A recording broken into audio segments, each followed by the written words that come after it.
ओम नमो भगवते वासुदेवाय नमः। प्रिय भक्तजनों, आप सभी को देव उठान एकादशी या प्रबोधनी एकादशी की हार्दिक शुभकामनाएं। आज की यह एकादशी कोई साधारण एकादशी नहीं है। इसी दिन भगवान श्री हरि विष्णु अपनी चातुर्मास योग निद्रा का त्याग करके शालिग्राम के रूप में तुलसी से विवाह करते हैं और इसी क्षण से हमारे सनातन धर्म में सभी मांगलिक कार्य और शुभ कार्य शुरू हो जाते हैं और इसे चातुर्मास की समाप्ति भी कहा जाता है। और यह एकादशी वर्ष भर की सभी एकादशियों में श्रेष्ठ और उत्तम मानी जाती है। इस एकादशी की कथा को सुनने मात्र से व्यक्ति के इस जन्म के और जन्म जन्मांतर के पापों का नाश होता है। तो चलिए सुनते हैं ऐसी पुण्यदायी एकादशी की व्रत कथा। नारद जी ने जगत पिता ब्रह्मा जी से पूछा, हे पितामह, कार्तिक के शुक्ल पक्ष की एकादशी को भगवान विष्णु 4 मास के शयन के पश्चात रखते हैं। इस एकादशी का क्या नाम है, व्रत विधान तथा महत्व क्या है, कृपा पूर्वक मुझे बतलाइए। ब्रह्मा जी बोले, हे देव ऋषि नारद, इस एकादशी का नाम प्रबोधनी एकादशी है। सभी पापों को हरने और पुण्य एवं मुक्तदायिनी इस प्रबोधनी एकादशी की महिमा अनंत है। पृथ्वी पर गंगा की प्रभुता और समुद्रों तथा तीर्थों का प्रभाव तभी तक रहता है जब तक कार्तिक की विष्णु प्रबोधनी एकादशी तिथि नहीं आती। मनुष्य को जो फल 1000 अश्वमेघ और 100 राजसूय यज्ञों से मिलता है, वही प्रबोधनी एकादशी के व्रत से मिलता है। नारद जी कहने लगे, एक समय का भोजन करने, रात्रि को भोजन करने तथा पूरे उपवास करने से क्या क्या फल मिलता है, हे पितामह मुझे बताएं। ब्रह्मा जी बोले, हे पुत्र नारद, एक बार भोजन करने से 1 जन्म और रात्रि को भोजन करने से 2 जन्मों तथा पूरे दिन उपवास करने से 7 जन्मों के पाप नष्ट हो जाते हैं। जो वस्तु न मिल सके और दिखाई न दे सके, वह भी हरि प्रबोधनी एकादशी का व्रत करने से प्राप्त हो जाती है। सुमेरु और मंद्राचल के समान भारी पाप तथा अनेक पूर्व जन्मों के में किए गए संपूर्ण पाप भी इसके व्रत से क्षण भर में ही नष्ट हो जाते हैं। विधि पूर्वक थोड़ा सा पुण्य कर्म भी बहुत फल देता है, परंतु विधि रहित चाहे अधिक किया जाए तो भी उसका फल कुछ नहीं मिलता। संध्या न करने वाले, नास्तिक, वेद निंदक, धर्म शास्त्रों को दूषित करने वाले, पाप कर्मों में रत, धोखा देने वाले, ये सब चांडाल के समान हैं। जो विधवा अथवा सधवा ब्राह्मण का भोग करता है, उसका कुल नष्ट हो जाता है, पर स्त्रीगामी के संतान नहीं होती है और उसके पूर्व जन्म के सभी श्रेष्ठ कर्म नष्ट हो जाते हैं। जो गुरु और ब्राह्मणों से अहंकार युक्त बात करता है, वह भी धन और संतान से हीन होता है। भ्रष्टाचार वाले, चांडाली से भोग करने वाले, दुष्ट और नीच पुरुष की सेवा या संगति से प्राप्त हुए समस्त पाप भी हरि प्रबोधनी एकादशी के व्रत करने से नष्ट हो जाते हैं।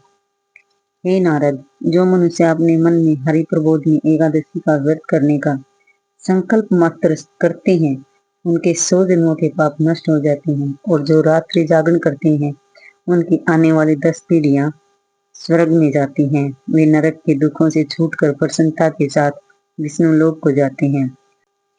ब्रह्म हत्या जैसे पाप भी इस व्रत के प्रभाव से नष्ट हो जाते हैं। जो फल समस्त तीर्थों में स्नान करने से प्राप्त होता है, वही पुण्य इस एकादशी की रात्रि को जागरण करने मात्र से प्राप्त हो जाता है। उसी मनुष्य का जीवन सफल है जिसने इस एकादशी का व्रत किया है। ब्रह्मा जी ने आगे कहा, इस संसार में जितने भी तीर्थ हैं, उन सब के स्नान आदि का फल इस व्रत से मिलता है। इसलिए सब कर्मों को त्याग करके भगवान के दर्शनार्थ कार्तिक शुक्ला हरि प्रबोधनी एकादशी का व्रत सभी को करना चाहिए। वही ज्ञानी, तपस्वी तथा जितेंद्रिय है और उसी को भोग तथा मोक्ष प्राप्त होता है जो हरि प्रबोधनी एकादशी का व्रत करता है। जिसने एक बार भी इस एकादशी का व्रत किया है, वही मोक्ष का अधिकारी हो जाता है। मन, वचन, कर्म तीनों प्रकार के पाप इस रात्रि को केवल जागरण मात्र से नष्ट हो जाते हैं। हरि प्रबोधनी के दिन जो मनुष्य भगवान के प्रसन्नार्थ स्नान, दान, यज्ञ आदि करते हैं, वे उस पुण्य को प्राप्त होते हैं जो कभी नष्ट नहीं होते। इस एकादशी का व्रत करने वाले मनुष्य के बचपन, यौन और वृद्धावस्था में किए हुए संपूर्ण पाप नष्ट हो जाते हैं।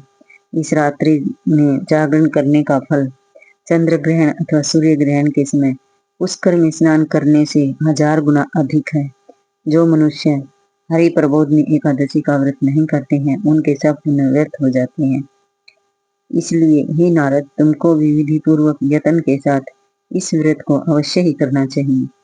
कार्तिक के पूरे मास में धर्मपरायण होकर जो व्यक्ति अन्न नहीं खाते, उन्हें चंद्रायण का व्रत का फल मिलता है। हे देव ऋषि नारद, अब मैं तुमसे एक अत्यंत गूढ़ रहस्य की बात कहता हूँ।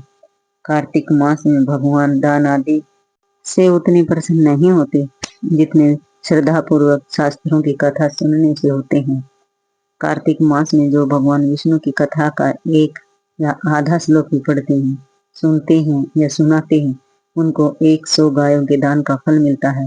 अतः अन्य सब कर्मों को छोड़कर कार्तिक मास में मेरे सम्मुख बैठकर मेरी कथा अवश्य पढ़नी या सुननी चाहिए। इसमें शास्त्रों की कथा कहने और सुनने से 10,000 यज्ञों का फल मिलता है और साथ ही सब पाप भी नष्ट हो जाते हैं। जो नियम पूर्वक हरि कथा सुनते हैं, वे 1000 गोदान का फल पाते हैं।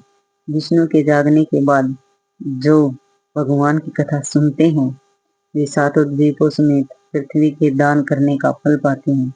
जो मनुष्य भगवान की कथा सुनने के पश्चात वाचक को अपनी सामर्थ्य अनुसार दक्षिणा देते हैं, उनको सनातन लोक मिलता है। ब्रह्मा जी के ये वचन सुनकर नारद जी ने कहा, हे भगवान, हरि प्रबोधिनी एकादशी के व्रत की विधि तथा महात्म्य विस्तार पूर्वक समझाइए। ब्रह्मा जी कहने लगे, ब्रह्म मुहूर्त में 2 घड़ी रात्रि शेष रहते उठकर शौच आदि से निवृत्त होकर दंत धावन आदि करके नदी, तालाब, कुआं, बावड़ी या घर में जैसा भी संभव हो स्नान आदि करे। फिर भगवान की पूजा करके कथा सुने और व्रत का नियम ग्रहण करें। भगवान से विनय करें, हे प्रभु, आज निराहार रहकर व्रत करूंगा, दूसरे दिन द्वादशी को भोजन करूंगा, इसलिए आप मेरी रक्षा कीजिए। इसके पश्चात भक्ति भाव से व्रत करें तथा रात्रि को भगवान के आगे जागरण, नृत्य, गीत आदि करने चाहिए। प्रबोधिनी एकादशी को कृपणता त्याग कर पुष्पों, फलों, अगर, धूप, दीप, नैवेद्य आदि से भगवान का पूजन करना चाहिए। शंख में जल भरकर भगवान को अर्घ्य देना चाहिए। इसका समस्त तीर्थों से 1 करोड़ गुना फल मिलता है। जो मनुष्य अगस्त्य के पुष्प से भगवान का पूजन करते हैं, उनके आगे इंद्र भी हाथ जोड़ता है। कार्तिक मास में बिल्वपत्र से भगवान का पूजन करने से मुक्ति प्राप्ति होती है। कार्तिक मास में तुलसी से भगवान का पूजन करने वालों के 10,000 जन्मों के पाप नष्ट हो जाते हैं। तुलसी का दर्शन, स्पर्श, नमस्कार, स्तुति, रोपण, जल से सींचने और प्रतिदिन पूजन तथा आरती करने व कथा सुनने वाले करोड़ों युग तक विष्णु लोक में निवास करते हैं। जो तुलसी का पौधा लगाते हैं, उनके कुटुंब में उत्पन्न होने वाले प्रलय काल तक विष्णु लोक में निवास करते हैं। हे मुनि, रोपी हुई तुलसी जितनी जड़ों का विस्तार करती है, उतने ही 1000 युग पर्यंत तुलसी रोपण करने वाले के सुग्रीव का विस्तार होता है। जिस मनुष्य की रोपण की हुई तुलसी की जितनी शाखा, पर शाखा, बीज और फल पृथ्वी में बढ़ते हैं, उतने ही कुल 2000 कल्प तक विष्णु लोक में निवास करते हैं। हरि पूजा में पुष्पों के महत्व का वर्णन करते हुए ब्रह्मा जी ने कहा, हे वत्स, जो कदम के पुष्पों से विष्णु का पूजन करते हैं, वे कभी यमराज के दर्शन नहीं करते। गुलाब के पुष्पों से भगवान का पूजन करने वाले को मुक्ति प्राप्त होती है। जो वकुल और अशोक के फूलों से भगवान का पूजन करते हैं, वे सूर्य और चंद्रमा के रहने तक किसी प्रकार का शोक नहीं पाते। जो मनुष्य सफेद या लाल कनेर के फूलों से भगवान का पूजन करते हैं, उन पर भगवान अत्यंत प्रसन्न रहते हैं। वे करोड़ों गोदान का फल पाते हैं। जो दूब के अंकुर से भगवान की पूजा करते हैं, उन्हें 100 गुना फल प्राप्त होता है। जो समी के पत्थर से अथवा चंपों के फूलों से भगवान का पूजन करते हैं, वे मनुष्य फिर संसार में नहीं आते। जो मनुष्य केत की पुष्प भगवान पर चढ़ाते हैं, उनके करोड़ों जन्म के पाप नष्ट हो जाते हैं। पीले और लाल वर्ण के कमल पुष्पों से भगवान का पूजन करने वाले श्वेत द्वीप में निवास करते हैं। प्रबोधिनी एकादशी की पूरी रात्रि को जागरण, पूजन और कथा कीर्तन के पश्चात प्रातःकाल उठकर नदी पर जाए और वहां स्नान, जप तथा नित्य कर्म करके घर पर आकर विधि विधान पूर्वक भगवान केशव का पूजन करते हैं। द्वादशी को व्रत की समाप्ति पर विद्वान ब्राह्मणों को भोजन कराते हैं और दक्षिणा देकर क्षमा याचना करते हैं। इसके पश्चात भोजन गोम और दक्षिणा देकर गुरु का पूजन करें। जो वस्तु व्रत में छोड़ने का नियम किया हो वह ब्राह्मणों को पर्याप्त मात्रा में दे। हे नारद, रात्रि में भोजन करने वाला मनुष्य ब्राह्मणों को भोजन करावे और स्वर्ण सहित बैल का दान करे। जो मनुष्य मांसाहारी नहीं है वो गो का दान करे। आंवले से स्नान करने वाले मनुष्य को दही और शहद का दान करना चाहिए। जो मनुष्य फलों को त्यागे वह फलों का दान करे। तेल तथा घृत छोड़ने पर दूध और अन्न छोड़ने पर चावल का दान किया जाता है। जो भूमि शयन का व्रत लेते हैं उनको सैया तथा तुलसी सब सामग्री सहित देनी चाहिए। पत्ते पर भोजन करने वाले को स्वर्ण का पत्ता घी के सहित देना चाहिए। मौन व्रत धारण करने वाले को ब्राह्मण व ब्राह्मणी को मिठाई का भोजन कराना चाहिए। बाल रखने वाले को दर्पण, जूता छोड़ने वाले को एक जोड़ा जूता, लवण त्यागने वाले को शर्करा दान करनी चाहिए। मंदिर में दीपक जलाने वाले को तथा नियम लेने वाले को व्रत की समाप्ति पर ताम्र अथवा स्वर्ण के पात्र में घी और बत्ती रखकर विष्णु भक्त ब्राह्मण को दान देना चाहिए। एकांत व्रत करने वाले को 8 कलश वस्त्र और स्वर्ण से सुशोभित करके दान करने चाहिए। यदि इतना संभव न हो सके तो इनके अभाव में जितना अधिक हो जाए उतना अवश्य दान करें। ब्राह्मण का आशीर्वाद सब व्रतों की सिद्धि देने वाला कहा गया है, इसलिए उन्हें सब प्रकार से संतुष्ट करके विदा करें। इसके पश्चात स्वयं भी भोजन करें और जिन वस्तुओं का त्याग किया है उन वस्तुओं को भी ग्रहण करने लगे। इतना कहकर ब्रह्मा जी नारद मुनि से यह सब बताकर ब्रह्मा जी देवर्षि नारद मुनि से कहने लगे, हे नारद, जो बुद्धिमान इस प्रकार चातुर्मास का व्रत बिना किसी बाधा के समाप्त करते हैं उनका फिर से जन्म नहीं होता। यदि व्रत भ्रष्ट हो जाए तो व्रत करने वाला अंधा या कोढ़ी हो जाता है। व्रत करने वाले की तो बात ही क्या, इस कथा को पढ़ने और सुनने मात्र से ही अनंत गोदान का फल प्राप्त होता है। तो ये थी देवउठनी या प्रबोधनी एकादशी की व्रत कथा। अगर वीडियो अच्छी लगी तो लाइक करें, शेयर करें और कमेंट में लक्ष्मी नारायण की जय जरूर लिखें।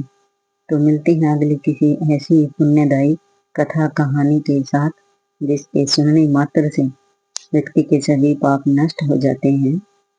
ऐसी कथा कहानी के साथ मिलते हैं अगले किसी वीडियो में। तब तक के लिए राधे राधे।